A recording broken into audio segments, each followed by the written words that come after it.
সবাইকে স্বাগত দীপ্ত সংবাদে। সাথে রয়েছে দোলা ডলরের শুরুতেই জানাবো সংবাদ শিরোনাম। অস্ট্রেলিয়ার মাটিতে প্রথম টেস্ট জয় বাংলাদেশের। অজিদের 9 উইকেটে হারিয়ে 2 ম্যাচ সিরিজে 1-0 এগিয়ে টাইগাররা। প্রধানমন্ত্রীর অভিনন্দন।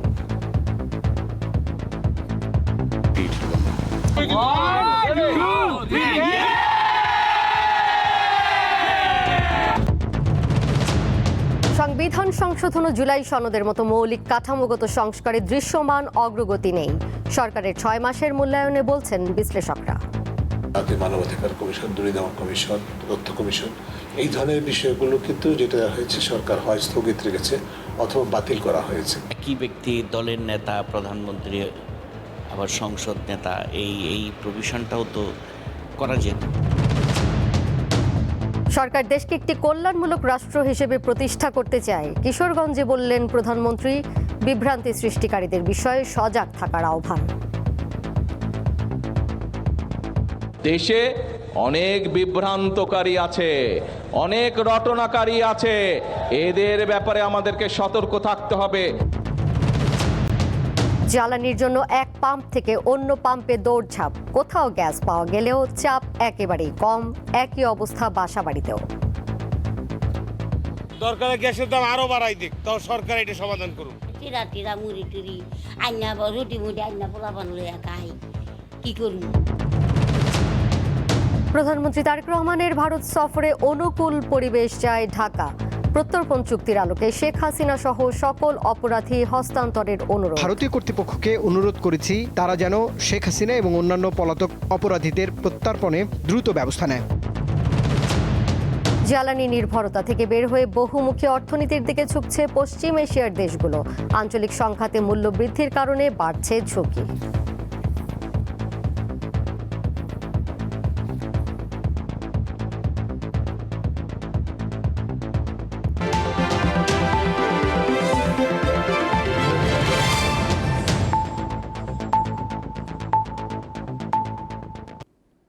এতক্ষণ শুনছিলেন শিরোনাম, এবারে চলে যাচ্ছি পুরো খবরে। অস্ট্রেলিয়ার মাটিতে প্রথম টেস্ট জয়ের ইতিহাস গড়ল বাংলাদেশ। ডারউইন অজিদের 9 উইকেটে হারিয়েছে তারা। স্বাগতিকদের দেওয়া 57 রানের লক্ষ্যে ব্যাট করতে নেমে মাত্র 1 উইকেট হারিয়ে জয় নিশ্চিত করে অতিথিরা। ম্যাচ সেরা হয়েছেন হাসান মাহমুদ। 2 ম্যাচ সিরিজে 1-0 এগিয়ে গেল টাইগাররা। বাংলাদেশ দলকে অভিনন্দন জানিয়েছেন প্রধানমন্ত্রী তারেক রহমান। টেস্ট র্যাঙ্কিংয়ে শীর্ষে থাকা অজিদের বিপক্ষে অবিশ্বাস্য এক জয় টাইগারদের। 23 বছর পর অস্ট্রেলিয়ার মাটিতে খেলতে গিয়ে প্রথমবারের মতো টেস্ট জয় পেল বাংলাদেশ, তাও আবার 9 উইকেটে। অজিতের দিয়ে 57 রানের লক্ষ্যে ব্যাট করতে নেমে মাত্র 1 উইকেট হারিয়ে জয়ের বন্দরে পৌঁছে যায় নাজমুল হোসেন শান্তর দল। বাংলাদেশ 4 রানে হারিয়েছে প্রথম উইকেট। জস হ্যাজেলউডের বলে 0 রানে বোল্ড হন তানজিদ। ওপেনার সাদমান 25 ও মমিনুল হক অপরাজিত থাকেন 30 রানে।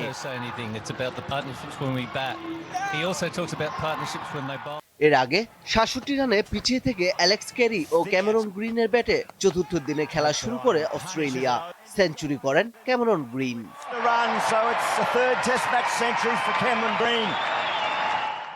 অস্ট্রেলিয়াকে 284 রানে গুটিয়ে দেওয়ার পথে 5 উইকেট নিয়েছেন মেহেদী হাসান মিরাজ। 14 বছর পর প্রথম কোন স্পিনার হিসেবে অস্ট্রেলিয়ার মাটিতে তৃতীয় ইনিংসে তিনি 5 উইকেট শিকার করলেন। ম্যাচ সেরা হয়েছেন 9 উইকেট নেয়া হাসান মাহমুদ। দ্বিতীয় ইনিংসে হাসান নেন 3টি উইকেট। পারভেজ খোকন, দীপ্ত স্পোর্টস। অস্ট্রেলিয়ার বিপক্ষে ঐতিহাসিক জয় পেয়েছে বাংলাদেশ। ওয়ানডে ও টেস্টে তাদের আগেই হারিয়েছে বাংলাদেশ, কিন্তু এবারের জয়টা বিশেষ কিছু। অস্ট্রেলিয়ার মাটিতে টেস্টে হারানোর অমৃত স্বাদ সবকিছুর ঊর্ধ্বে, এমনটি বলছেন ক্রীড়া সংশ্লিষ্টরা। এশিয়ার দলগুলোর মধ্যে অস্ট্রেলিয়ার মাটিতে তাদেরকে হারিয়েছে শুধু ভারত। সেই তালিকায় এবার যোগ হলো বাংলাদেশের নাম। টেস্ট ক্রিকেটে এখন পর্যন্ত এটাই টাইগারদের সবচেয়ে বড় অর্জন। একটা টেস্ট ম্যাচের 15টা সেশন হয়, সেই 15টা সেশনের মধ্যে 11টা সেশনেই বাংলাদেশ জিতেছে। জাস্ট এই হিসেবটাই জানান দিচ্ছে যে এই ম্যাচে পুরোপুরি বাংলাদেশের আধিপত্য ছিল। অস্ট্রেলিয়া সেই অর্থে কিন্তু আপনি সেরকমভাবে প্রতিযোগিতা করতেই পারেনি। বাংলাদেশ ব্যাটে বলে যা চেয়েছিল সেটাই করে দেখাতে পেরেছে। দুর্দান্ত পারফরমেন্স, কোনো সন্দেহ নেই, একটা ঐতিহাসিক পারফরমেন্স। এবং এই ম্যাচকে বা এই জয়কে নিঃসন্দেহে আমি বলবো যে বাংলাদেশের টেস্ট ক্রিকেটের সর্বসেরা জয়। প্রেস কনফারেন্সে ক্যাপ্টেনকে শুনতে হয়েছে 2.5 দিনের বেশি টিকতে পারবেন কিনা। অধিনায়ক নাজমুল হোসেন শান্ত বলেছিলেন যে আমরা অন্তত 5 দিন টেস্ট ক্রিকেটটা খেলতে চাই। নাজমুল হোসেন 5 দিন টেস্ট ক্রিকেট খেলতে চেয়েছিলেন, কিন্তু অস্ট্রেলিয়া খেলতে পারেনি। দায়িত্ব নিয়ে খেলেছেন ক্রিকেটাররা, কোনো চাপ নয়, স্বাভাবিক খেলাটাই খেলেছে টিম বাংলাদেশ। জাস্ট ক্রিকেটের যে বেসিক যে জিনিসটা, সেই বেসিক ক্রিকেট খেলেই কিন্তু এখানে ম্যাচটা জিতেছে।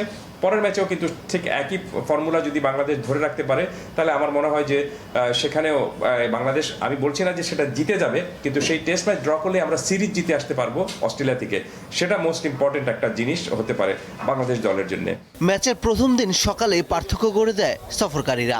দারুণ বোলিং করেন পেসাররা। অস্ট্রেলিয়ার ব্যাটসম্যানরা সেই চাপ সামলাতে পারেননি।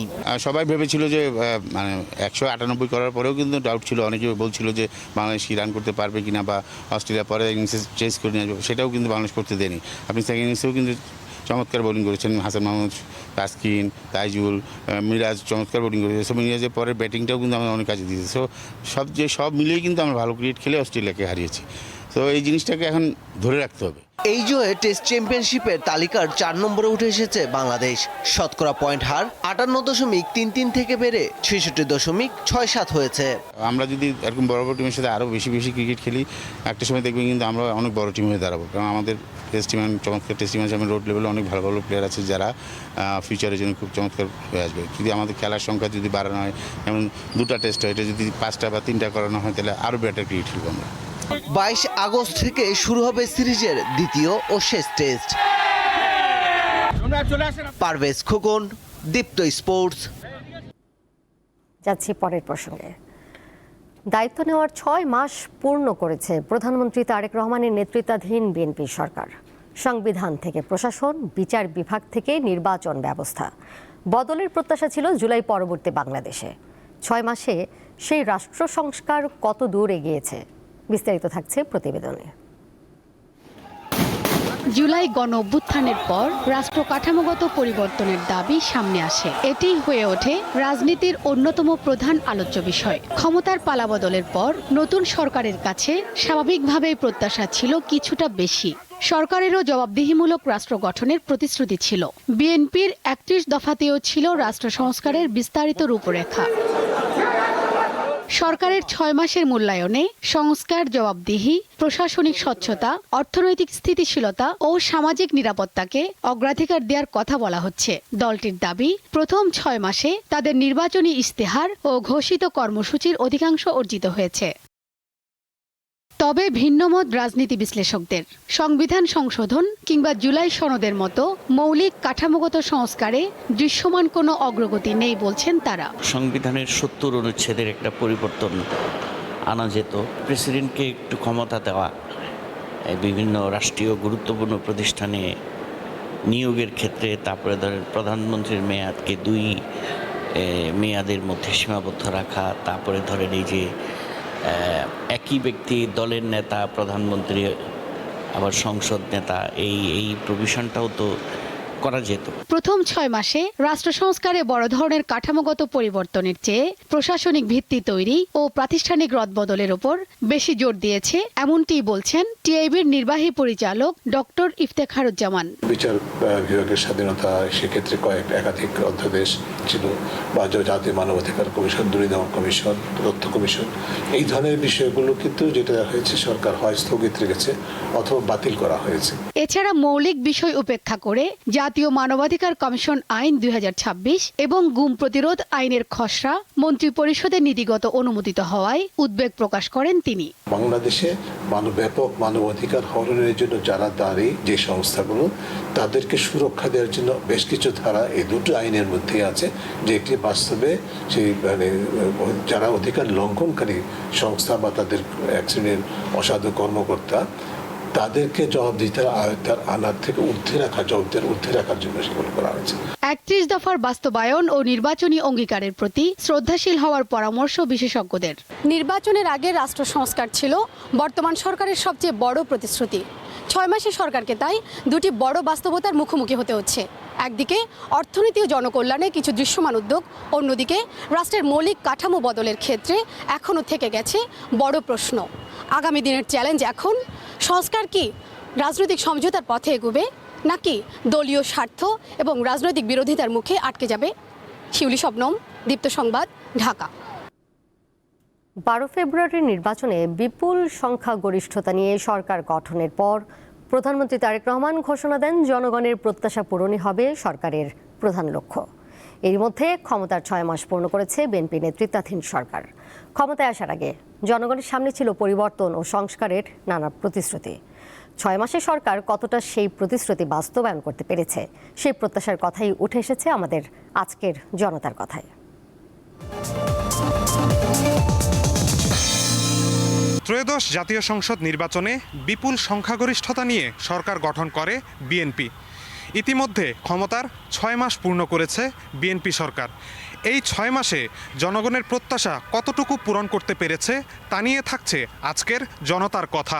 বিএনপি সরকার যখন আসে তখন সেই অন্তর্বর্তী সরকারের যে অরাজকতা ছিল সেই তুলনায় কিছুটা স্থিতিশীলতা আসে, যেটা একটা আশাব্যঞ্জক বলা যায়। সরকার কতগুলো উদ্যোগ নিয়েছে, যেমন খাল খনন, কৃষকদেরকে কার্ড দেয়া, জেলেদেরকে কার্ড দেয়া, পাশাপাশি যারা ক্রীড়াবিদ আছে তাদেরকে অ্যালাউন্সের আওতায় নিয়ে আসা। তো এই বিষয়গুলো আমার কাছে খুব ভালো মনে হচ্ছে। বিদ্যুতের দাম বেড়ে গেছে, তো বিদ্যুতের দাম বেড়ে যাওয়ার মাধ্যমে যে দ্রব্যমূল্যের দাম বেড়েছে এবং এর মাধ্যমে মুদ্রাস্ফীতি তৈরি হবে, যার মাধ্যমে দেশের ইকোনমিতে একটা ইম্প্যাক্ট ফেলতে পারে। বাচ্চাদের লেখাপড়া স্কুলের দিকে এইটাই আর কি ভালো লাগছে যে শিশুদের করতেছে অনেক স্কুলে প্রাইভেট পড়ার জন্য, এইটাই ভালো লাগছে।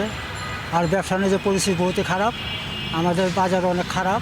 আমার সবচেয়ে ভালো লেগেছিল তা হচ্ছে ফ্যামিলি কার্ড। একটু নেতিবাচক মনে হয়েছে সেটা হচ্ছে যে বর্তমান যে আমার বিদ্যুৎ এবং গ্যাসের সংকট, তারপরে সরকার আরও প্রতিশ্রুতি দিয়েছিল যে 1 কোটি 6 মাস বা 1 বছর 1 কোটি লোকের কর্মসংস্থান। তো এগুলো আমার খুব নেতিবাচক লেগেছে। প্রতিশ্রুতি যা দিয়েছে তার এটা মোটামুটি ভালো পরিস্থিতি দেখা যাচ্ছে। আমাদের ব্যবসা বাণিজ্য মোটামুটি আল্লাহ দিলে আছে, আমরা ব্যবসা করতে পারি রোডে।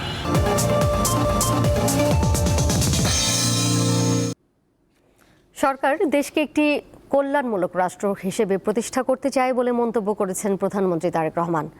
বিভ্রান্তি সৃষ্টিকারীদের বিষয়ে সজাগ থাকার আহ্বানও জানান প্রধানমন্ত্রী। কিশোরগঞ্জে আলাদা কর্মসূচিতে এসব কথা বলেন সরকার প্রধান। প্রধানমন্ত্রী হিসেবে দায়িত্ব গ্রহণের পর প্রথমবার কিশোরগঞ্জে তারেক রহমান। সড়ক পথে বিভিন্ন পয়েন্টে দলীয় নেতাকর্মী ও সাধারণ মানুষের উষ্ণ অভ্যর্থনা আর ভালোবাসায় সিক্ত হন তিনি। কিশোরগঞ্জ পুরাতন স্টেডিয়ামে প্রান্তিক জনগোষ্ঠীর মাঝে ফ্যামিলি কার্ড বিতরণ কর্মসূচিতে অংশ নেন সরকার প্রধান। এ সময় বিভ্রান্ত সৃষ্টিকারীদের বিষয়ে সজাগ থাকার আহ্বান জানান প্রধানমন্ত্রী। দেশে অনেক বিভ্রান্তকারী আছে, অনেক রটনাকারী আছে, এদের ব্যাপারে আমাদেরকে সতর্ক থাকতে হবে।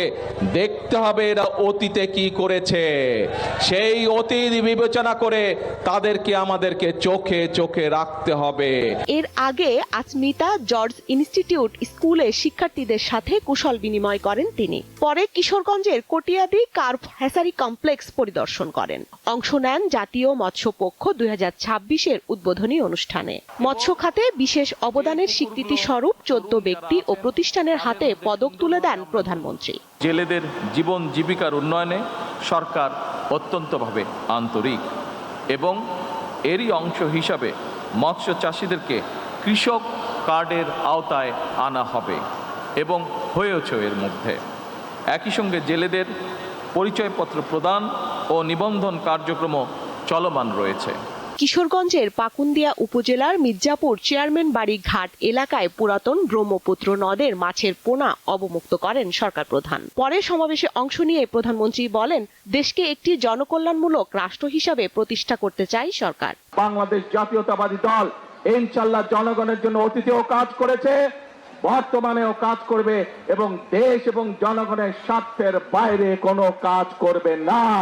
পরে ঐতিহাসিক শোলাকিয়া ঈদগাহ ময়দানে সরকারের নেওয়া বিভিন্ন উন্নয়ন প্রকল্প ও কার্যক্রমের উদ্বোধন করেন প্রধানমন্ত্রী।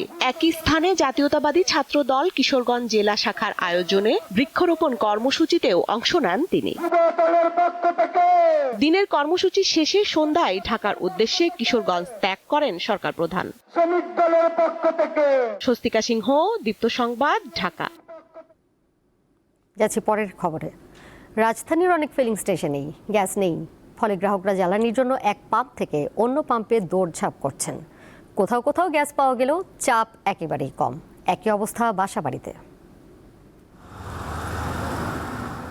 রাজধানীর মিরপুরের বাসিন্দা মাসুদ মিয়া, পেশায় সিএনজি অটোরিকশা চালক। রবিবার সকালে বের হন গ্যাসের জন্য। বেশ কয়েকটি ফিলিং স্টেশন ঘুরে এসেছেন তেজগাঁওয়ের 7 রাস্তার এই পাম্পে, কিন্তু এখানেও গ্যাস নেই। চিন্তার ভাঁজ তার কপালে। সারাদিন কিভাবে গাড়ি চালাবেন আর মালিকের জমাই বা আসবে কোত্থেকে। ভিতর দিয়ে আসছি, ভাবছি মনে হয় এটা খোলা পামু, ভিতর দিয়ে আয়া এনে আয়া দিয়ে যে এটারও গেট বন্ধ, গাড়িতে নাই গ্যাস। তো এখন কইতে গ্যাস নিমু, কোনো কিছু করার নাই। এখন যদি গাড়ি বন্ধ করে দিতে আমার জমা যেভাবে হোক দিতে হইব, জমা মাপ নাই। জ্বালানি না থাকায় এভাবেই নোটিশ টাঙিয়ে রাজধানীর বেশ কয়েকটি সিএনজি স্টেশন এরই মধ্যে বন্ধ ঘোষণা করেছে।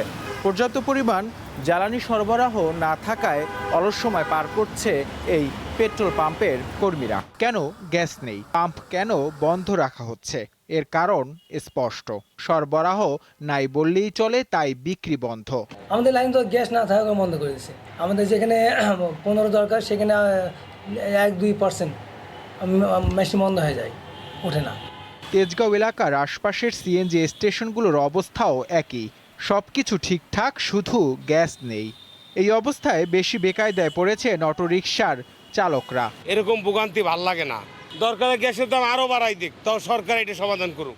2-1টি পাম্পে কিছু গ্যাস পেলেও চাপ একেবারে কম, ফলে দীর্ঘ হয় গ্রাহকদের সারি। রাজধানীর সিএনজি স্টেশনগুলোতে গ্যাস নিতে আসা গাড়ির এই দীর্ঘ সারি যেন কিছুতেই কমছে না। ঘন্টার পর ঘন্টা লাইনে দাঁড়িয়েও মিলছে না সেই কাঙ্ক্ষিত গ্যাস। এতে একদিকে যেমন নষ্ট হচ্ছে কর্মঘণ্টা, অন্যদিকে বাড়ছে ভোগান্তি। তেজগাঁওয়ের ভিতরে একটা পাম্প খোলা পাইবেন আপনি, যেটা পাইতো, আর এদের সব বন্ধ। এটা কত বার বন্ধ করে দেবেন গ্যারান্টি? সারা থেকে নিতে হয় নাই। এখন আবার সকালে তেলে আইসা ইউজার নামাইয়া আবার এই যে এখন ডিউটিতে আইলাম। এখন গ্যাস পাম্প, যেই গ্যাস পাম্প হয়ে গেছে ইউজার নিতেও পারবো না। আজকে সকালে মোটামুটি 3-4 ছিল পিএসআই, তাও গ্যাস পাচ্ছে 200-300 টাকা, 350 টাকা এরকম। কত মানে একদম মন্দের ভালো। এত গেল সিএনজি স্টেশনের চিত্র। বাসাবাড়িতে গ্যাসের সংকট আরও প্রকট। জ্বলছে না চুলা, বন্ধ রান্না বান্না, নির্ভর করতে হয় বাইরের খাবারের ওপর। চিরা মুড়ি টুড়ি আইনা, রুটি মুড়ি আইনা পোলা বানলে খাই, কি করবো? তারপরে ওই দেহি একটু মিন করে জ্বলে, তখন ওই যে ভাতের পানি বোয়াই দেয়, পানিটা উতলাইলে চাল দিয়ে দিই, যে তাড়াতাড়ি উতলাই দেয়। অভ্যন্তরীণ গ্যাস অনুসন্ধানে গুরুত্ব না দিয়ে আমদানির ওপর অতিরিক্ত নির্ভরতাই সংকটের কারণ বলছেন এই বিশেষজ্ঞ। আমরা নিজেদের পায়ে নিজেরা কুড়াল মেরেছি। এখন যে জায়গায় এসে দাঁড়াইছি, এখন সরকারকে ভুল করার আর সুযোগ নেই। সরকারকে এখন সঠিক সিদ্ধান্ত তো নিতে হবে। এলএনজি আমদানি যা হচ্ছে এই সরকারের আমলে, এলএনজি আমদানি বাড়ানোর ব্যাপারে সংরক্ষণ নীতি অনুসরণ করতে হবে। জ্বালানি বিভাগের তথ্য মতে বাংলাদেশে দৈনিক গ্যাসের চাহিদা 380 কোটি ঘনফুট। এর বিপরীতে বর্তমানে সরবরাহ আছে 240 কোটি ঘনফুটের মতো। নূর আলম, দীপ্ত সংবাদ, ঢাকা।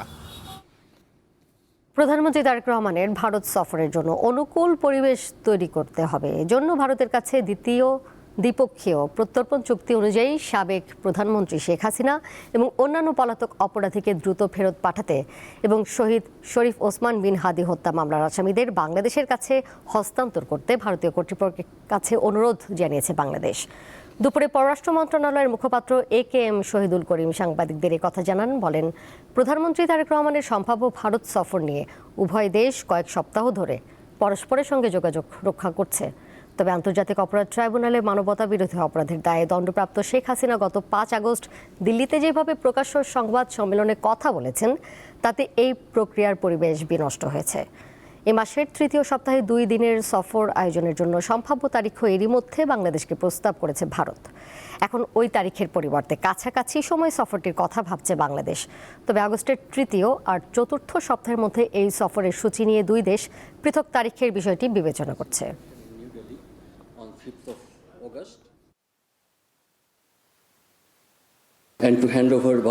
আমরা মনে করি যে এই সফরের জন্য একটি অনুকূল পরিবেশ তৈরি করা প্রয়োজন। এ লক্ষ্যে আমরা ভারতীয় কর্তৃপক্ষকে অনুরোধ করেছি তারা যেন শেখ হাসিনা এবং অন্যান্য পলাতক অপরাধীদের প্রত্যর্পণে দ্রুত ব্যবস্থা নেয়। আমরা তাদের জবাবের অপেক্ষায় রয়েছি।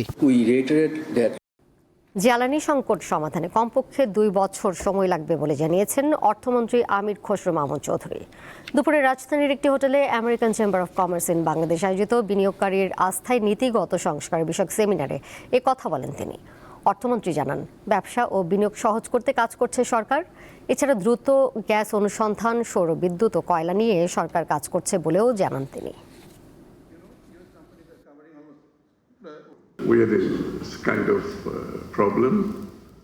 দেশের চলমান জ্বালানি সমস্যা সমাধানে ন্যূনতম 2 বছর সময় লাগবে, কারণ ভারসাম্য এলএনজি টার্মিনাল নির্মাণে 1.5-2 বছর সময় লাগে।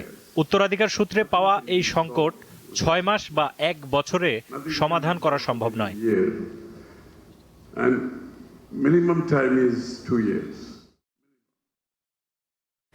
জ্বালানি সংকটে তৈরি পোশাক খাতে সাশ্রয়ের নতুন পদ্ধতির কথা জানিয়েছে centre for policy dialogue CPD.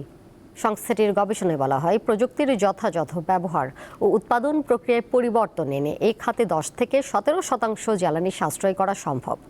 রাজধানীর ব্র্যাক সেন্টারে আয়োজিত অনুষ্ঠানে এসব কথা বলেন সিপিডির গবেষণা পরিচালক খন্দকার গোলাম মোয়াজ্জেম। তিনি বলেন, শুধু এলএনজি ব্যবহার আমদানি করে সংকট সমাধান সম্ভব নয়। 350 কারখানার তথ্য উপাত্তর ভিত্তিতে আমরা কারখানাগুলো কিভাবে তার এনার্জি এফিসিয়েন্সি বাড়াতে পারে, কোন কোন ধরনের মেশিন রিপ্লেস হতে পারে এবং কোন কোন জায়গায় সেই জায়গাগুলোতে বিদ্যুতায়িত অবকাঠামোতে যাওয়ার সুযোগ রয়েছে এবং তার জন্য কত কস্ট লাগবে এবং কত মাত্রা এনার্জি সেভ হবে, সেই বিষয়গুলো আমরা তুলে ধরছি।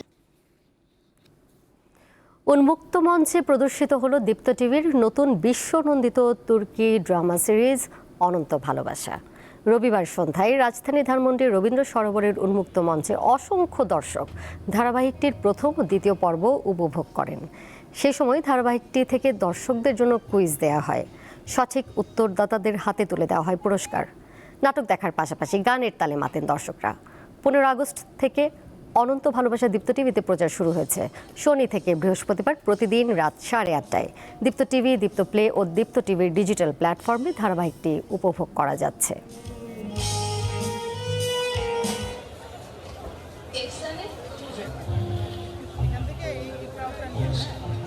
পড়াশোনার খরচ ওই হাত থেকে আসে। আন্তর্জাতিক প্রসঙ্গ। তেল ও প্রাকৃতিক গ্যাসের উপর অত্যন্ত নির্ভরশীল পশ্চিম এশিয়ার দেশগুলোর অর্থনীতি। তাদের মোট আয়ের বড় অংশই জ্বালানি রপ্তানি থেকে আসে। তবে ভূ রাজনৈতিক সংঘাত, যুদ্ধ ও মূল্য অস্থিতিশীলতার কারণে আর্থিক ঝুঁকি তৈরি করছে। ফলে গভীর সংকটের মুখে পড়েছে বিশ্ব অর্থনীতি।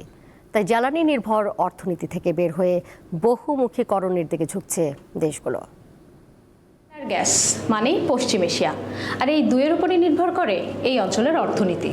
বিশ্বের জ্বালানি চাহিদার বড় অংশের যোগান দেয় এই অঞ্চলের দেশগুলো। গত বছর এই দুটি পণ্য রপ্তানি করেই $11,400 কোটি আয় করেছে দেশগুলো। তবে যুদ্ধ, সংঘাত, ভূ রাজনৈতিক অস্থিরতা এবং হরমুজ প্রণালী ও লোহিত সাগরে নিরাপত্তা সংকট এবং তেল হ্রাসের কারণে এই অঞ্চলের অর্থনীতি এবং বৈশ্বিক বাজার চ্যালেঞ্জের মুখে। আর তাই তেলের অর্থনীতি থেকে বের হয়ে আসতে চাইছে উপসাগরীয় দেশগুলো, ঝুঁকছে অর্থনৈতিক বহুমুখীকরণে। পশ্চিম এশিয়ার সবচেয়ে বড় ও প্রভাবশালী দেশ সৌদি আরবের অর্থনৈতিক বহুমুখীকরণের সুস্পষ্ট প্রমাণ সৌদি ভিশন 2030। এর আওতায় পর্যটন, প্রযুক্তি ও শিল্প খাতে প্রসার ঘটাচ্ছে দেশটি। এছাড়া খেলাধুলায় বিলিয়ন বিলিয়ন ডলার বিনিয়োগ করছে তারা। ক্রিশ্চিয়ানো রোনালদোর মতো বড় তারকাদের নিয়ে সুপরিচিত হতে চায় সৌদি প্রো লিগ। স্পোর্টস বিশ্বকাপ আয়োজনের মাধ্যমে বিশ্বমঞ্চে নিজেদের শক্ত অবস্থান তৈরি করতে চান সৌদি যুবরাজ। পাশাপাশি আন্তর্জাতিক পর্যটকদের জন্য ভিসা সহজের পাশাপাশি নতুন শহর গড়া, হালাল বার, সিনেমা হল সহ নেওয়া হয়েছে নানা উদ্যোগ। এদিকে 2031 ভিশনের আওতায় জ্বালানি খাতে নির্ভরতা কমিয়ে অর্থনৈতিক বহুমুখীকরণে বেশ সফল সংযুক্ত আরব আমিরাত। বিশেষ করে আবাসন এবং রিয়েল এস্টেট খাতে দেশি বিদেশি বিনিয়োগকারীদের প্রধান আকর্ষণ এই দেশটি। বর্তমানে দেশটির মোট জিডিপি প্রায় 70%-এরও বেশি আসে তেল বহির্ভূত খাত থেকে। স্টার্টআপ বিজনেস, পর্যটন, আবাসন, বাণিজ্য, নবায়নযোগ্য জ্বালানি এবং প্রযুক্তি খাতের প্রসারের মাধ্যমে নিজেদের আধুনিক ও জ্ঞানভিত্তিক অর্থনীতি হিসেবে প্রতিষ্ঠা করছে সংযুক্ত আরব আমিরাত। অর্থনৈতিক বহুমুখীকরণে দ্রুত অগ্রগতি অর্জন করছে বিশ্বের 10টি ধনী দেশের তালিকায় থাকা কাতার। এছাড়া বিশ্বের বিভিন্ন দেশে কাতার সরকারের বিনিয়োগও রয়েছে। এছাড়া 2022 সালে ফিফা বিশ্বকাপ আয়োজনের পর পর্যটক আকর্ষণ বৃদ্ধি পেয়েছে দেশটিতে। প্রযুক্তি, এডুকেশন সিটি ও গবেষণা কেন্দ্র প্রতিষ্ঠার মাধ্যমে জ্ঞানভিত্তিক অর্থনীতি গড়ার কাজ চলছে। কার্বন নিঃসরণ কমাতে এবং যাতায়াত সহজ করতে পরিবহন ব্যবস্থাকে পুরোপুরি আধুনিক ও স্মার্ট প্রযুক্তিতে রূপান্তর করছে দেশটি। তবে কুয়েতের অর্থনীতি এখনও 90% তেল নির্ভরই রয়ে গেছে। অতীতে রাজনৈতিক স্থবিরতা ও আমলাতান্ত্রিক জটিলতার কারণে নতুন কুয়েত 2035 পরিকল্পনা বাস্তবায়ন পিছিয়ে রয়েছে। তবে সরকার বর্তমানে কাঠামোগত সংস্কার, ব্যাংকিং, আবাসন এবং পর্যটন খাত ধীরে ধীরে প্রসারের মাধ্যমে অর্থনীতি বহুমুখীকরণের গতি আনার চেষ্টা করছে। আধুনিক যুগের অর্থনীতি হলো তথ্য প্রযুক্তি, পণ্যের বহুমুখীকরণ এবং ডিজিটাল লেনদেনের উপর ভিত্তি করে গড়ে ওঠা একটি গতিশীল ব্যবস্থা। শুধুমাত্র একটি পণ্য বা ব্যবস্থার উপর নির্ভর করে অর্থনৈতিক ঝুঁকি বা অনিশ্চয়তা থেকে বের হয়ে আসছে উন্নত বিশ্ব। আর বৈশ্বিক বাজারের সাথে তাল মিলাতে সেই পথেই হাঁটছে পশ্চিম এশিয়া। ইশরাত সুমা, দীপ্ত বার্তা কক্ষ। হরমুজ প্রণালীতে জাহাজ চলাচলের রুট নিয়ে একটি মানচিত্রের ব্যাপারে ঐক্যমত্যে পৌঁছেছে ওমান ও ইরান। ইরানের পররাষ্ট্রমন্ত্রী আব্বাস আরাকচি এ তথ্য জানিয়ে বলেন, দুই দেশের মধ্যে আলোচনা অব্যাহত আছে। তিনি বলেন, যুক্তরাষ্ট্রের সঙ্গে জুনে স্বাক্ষরিত সমঝোতা স্মারকটি ওয়াশিংটন মেনে না চললে হরমুজ প্রণালী যুদ্ধের আগের অবস্থায় ফিরবে না। রাজনৈতিক বক্তব্য, টুইট, রণতরী অথবা কোনো আদেশের মাধ্যমে হরমুজ প্রণালী দখল করা যাবে না বলে যুক্তরাষ্ট্রকে হুঁশিয়ারি দিয়েছে ইরান।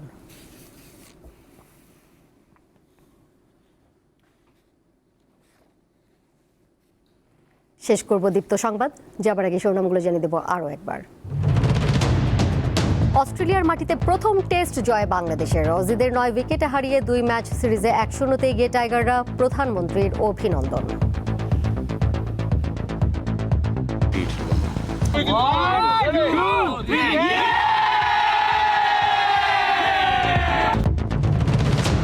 সংবিধান সংশোধন ও জুলাই সনদের মতো মৌলিক কাঠামোগত সংস্কারে দৃশ্যমান অগ্রগতি নেই। সরকারের 6 মাসের মূল্যায়নে বলছেন বিশ্লেষকরা। জাতীয় মানবাধিকার কমিশন, দুর্নীতি কমিশন, তথ্য কমিশন, এই ধরনের বিষয়গুলো কিন্তু যেটা হয়েছে সরকার হয় স্থগিত রেখেছে অথবা বাতিল করা হয়েছে। একই ব্যক্তি, দলের নেতা, প্রধানমন্ত্রী, আবার সংসদ নেতা, এই প্রভিশনটাও তো করা যেত। সরকার দেশকে একটি কল্যাণমূলক রাষ্ট্র হিসেবে প্রতিষ্ঠা করতে চায়, কিশোরগঞ্জে বললেন প্রধানমন্ত্রী। বিভ্রান্তি সৃষ্টিকারীদের বিষয়ে সজাগ থাকার আহ্বান। দেশে অনেক বিভ্রান্তকারী আছে, অনেক রটনাকারী আছে, এদের ব্যাপারে আমাদেরকে সতর্ক থাকতে হবে। জ্বালানির জন্য এক পাম্প থেকে অন্য পাম্পে দৌড়ঝাঁপ। কোথাও গ্যাস পাওয়া গেলেও চাপ একেবারে কম, একই অবস্থা বাসাবাড়িতেও।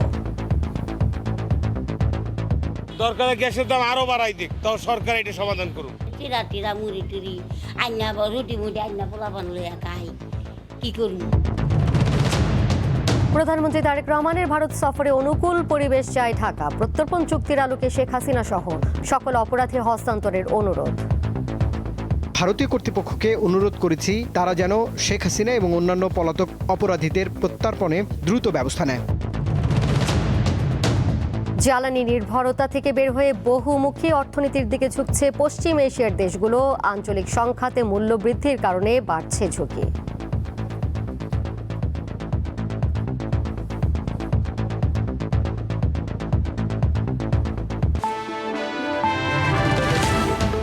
এই ছিল এখনকার মতো। এরই সাথে বিদায় নিচ্ছি আমি দোলা ডলরেস। আরও তথ্য এবং বিনোদনের নানা খবর জানতে যুক্ত থাকুন দীপ্ত ডিজিটাল প্ল্যাটফর্মে। সবাইকে ধন্যবাদ এতক্ষণ সাথে থাকার জন্য।